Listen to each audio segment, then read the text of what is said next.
नमस्ते viewer, I am history guy and welcome back to our YouTube channel, जहां हम भारत और पूरी दुनिया में आध्यात्मिक यात्रा की जानकारी शेयर करते हैं। पिछली 2 वीडियोस में हमने बात की थी भगवान बद्री विशाल, बद्रीनाथ नगर, वहां की यात्रा और वहां के भौगोलिक तथा पौराणिक महत्व के बारे में।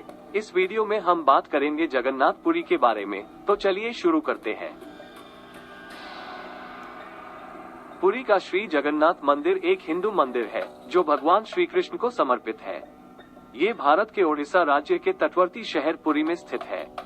जगन्नाथ शब्द का अर्थ जगत के स्वामी होता है, इसलिए इनकी नगरी जगन्नाथपुरी या पुरी कहलाती है। इस मंदिर को हिंदुओं के 4 धाम में से एक गिना जाता है। ये वैष्णव संप्रदाय का मंदिर है जो भगवान विष्णु के अवतार श्री कृष्ण को समर्पित है। इस मंदिर का वार्षिक रथ यात्रा उत्सव प्रसिद्ध है। इसमें मंदिर के तीनों मुख्य देवता भगवान जगन्नाथ, उनके बड़े भ्राता बलभद्र और छोटी बहन सुभद्रा 3 अलग अलग भव्य और सुसज्जित रथों में विराजमान होकर नगर की यात्रा को निकलते हैं। मध्यकाल से ही यह उत्सव अति हर्षोल्लास के साथ मनाया जाता है। इसके साथ ही यह उत्सव भारत के ढेरों वैष्णव कृष्ण मंदिरों में मनाया जाता है एवं यात्रा निकाली जाती है। यह मंदिर वैष्णव परंपराओं से जुड़ा हुआ है।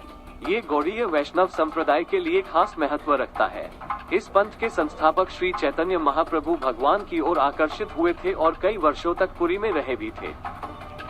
श्री जगन्नाथ पहले नील माधव के नाम से पूजे जाते थे, जो भील सरदार विश्वबसु के आराध्य देव थे।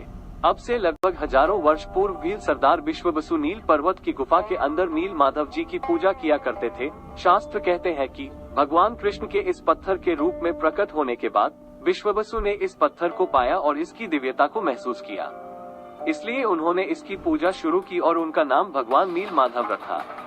प्राचीन काल में नील माधव जी की जानकारी बाहरी लोगों को पता नहीं थी। पहाड़ी पर आदिवासी लोग नील माधव जी की पूजा किया करते थे और जिससे हुआ ये कि यह जगह अन्य राजाओं की नजर में आई और वे इस बात को जानने को इच्छुक हुए कि भील सरदार और उनकी प्रजा आखिरकार पहाड़ी पर विराजमान किस देवता की पूजा इतने पूर्ण मन से करते हैं। धीरे धीरे अन्य लोगों के मन में नील माधव जी के बारे में जानने की जिज्ञासा बढ़ी और वे पहाड़ी पर पहुंचने के लिए रास्ता ढूंढने लगे। लेकिन राजा विश्वबसु भील एक चतुर राजा थे। वह इतनी आसानी से किसी को भी पहाड़ी पर नहीं आने देते थे, लेकिन छल पूर्वक एक व्यक्ति पहाड़ी पर जा पहुंचा। धीरे धीरे अन्य राजाओं का ध्यान पहाड़ी पर स्थित नील माधव जी पर गया।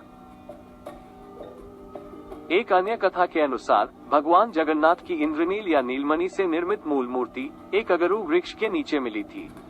यह इतनी चकाचौंध करने वाली थी कि धर्म ने इसे पृथ्वी के नीचे छुपाना चाहा।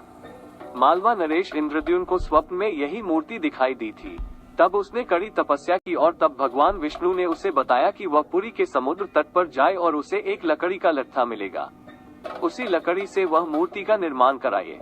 राजा ने ऐसा ही किया और उसे लकड़ी का लट्ठा मिल भी गया।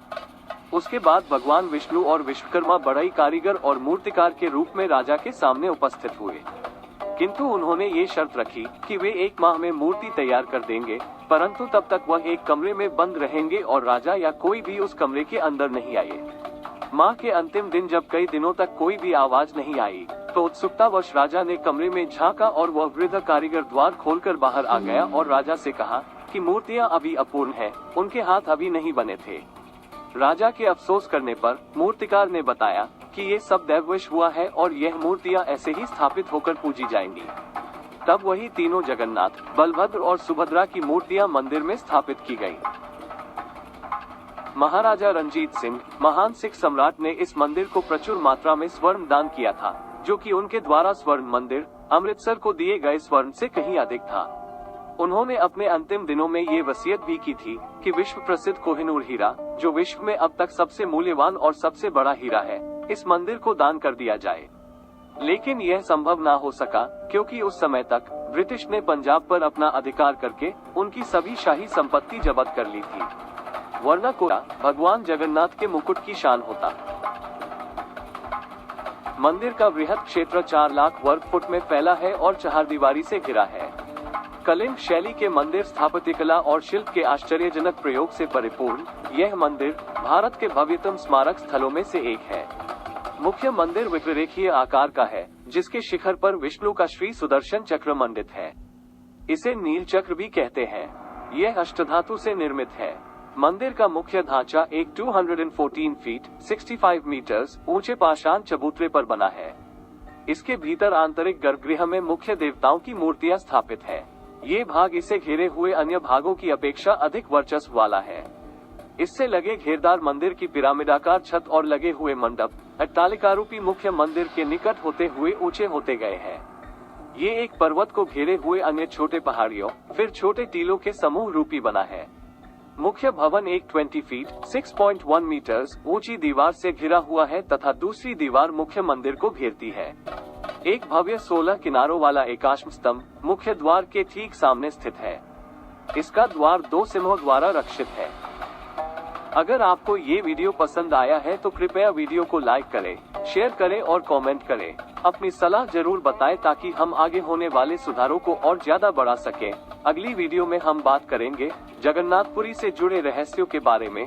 अगर आप इसी तरह के वीडियो आगे भी देखना चाहते हैं तो IAM हिस्ट्री गाइड को सब्सक्राइब करें और वीडियो को लाइक करके अधिक से अधिक शेयर करें ताकि ये जानकारी आपके माध्यम से अधिक लोगों तक पहुँचे। Thanks for watching and stay tuned.